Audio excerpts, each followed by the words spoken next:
Assalamualaikum warahmatullahi wabarakatuh. Perkenalkan, nama saya Nurul Amida dari Prodi PIAUD Pendidikan Islam Anak Usia Dini. Nah, langsung saja di sini saya akan membahas tentang kurikulum PAUD yang ada di Indonesia. Nah, pelaksanaan implementasi kurikulum merdeka yang ada di jenjang pendidikan anak usia dini atau PAUD, yaitu memberikan ruang seluas-luasnya kepada peserta didik satuan PAUD untuk tumbuh dan berkembang sesuai dengan kodratnya sebagai anak Indonesia. Kurikulum merdeka tingkat PAUD sering juga disebut dengan merdeka bermain karena proses pembelajarannya yang bertujuan agar anak memiliki persepsi bahwa belajar itu menyenangkan, bukan memberatkan dalam konteks pendidikan anak usia dini. Merdeka belajar itu adalah merdeka bermain karena bermain adalah belajar.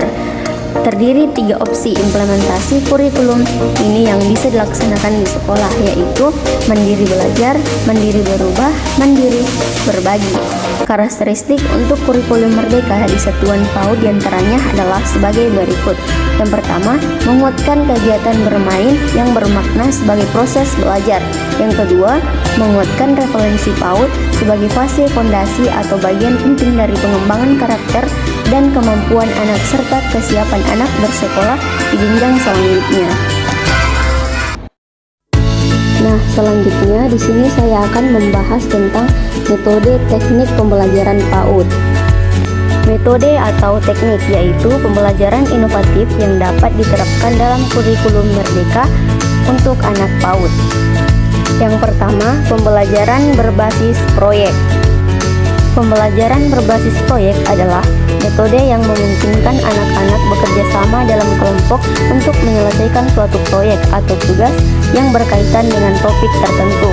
Melalui metode ini, anak-anak belajar untuk berkolaborasi, berkomunikasi, dan mengembangkan keterampilan kognitif sambil mengeksplorasi topik secara mendalam.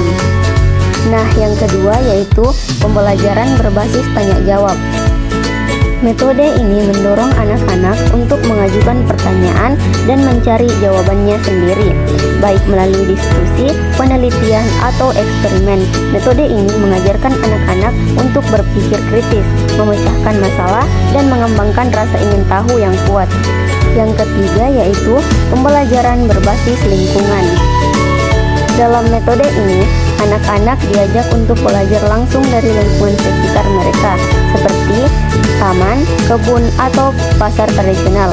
Pembelajaran berbasis lingkungan membantu anak-anak memahami konsep-konsep dasar seperti alam, ekosistem, dan kehidupan sosial melalui pengalaman langsung. Yang keempat yaitu pembelajaran melalui permainan. Permainan menjadi bagian penting dalam proses pembelajaran anak usia dini. Melalui permainan, anak-anak dapat mengembangkan keterampilan motorik, kognitif, emosional, dan sosial. Dalam kurikulum merdeka, permainan dapat disesuaikan dengan materi pembelajaran dan tujuan yang ingin dicapai. Yang kelima yaitu pembelajaran berbasis seni. Metode ini melibatkan kegiatan seni seperti menggambar, melukis, menyanyi, atau menari dalam proses pembelajaran. Dan juga seni dapat menjadi media yang efektif untuk mengajarkan konsep, mengembangkan ekspresi diri, dan mengembangkan kepercayaan diri anak.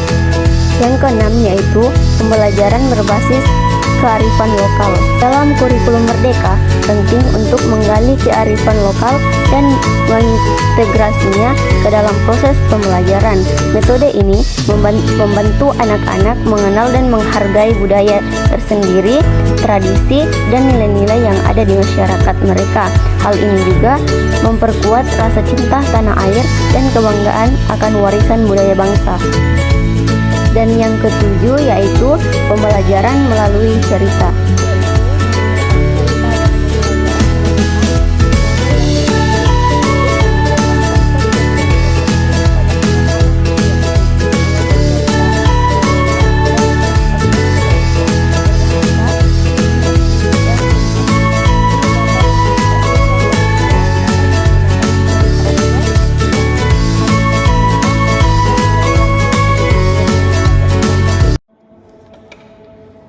Nah, itulah pula tadi penjelasan dari saya kurikulum PAUD yang ada di Indonesia. Sekian dari saya. Wassalamualaikum warahmatullahi wabarakatuh.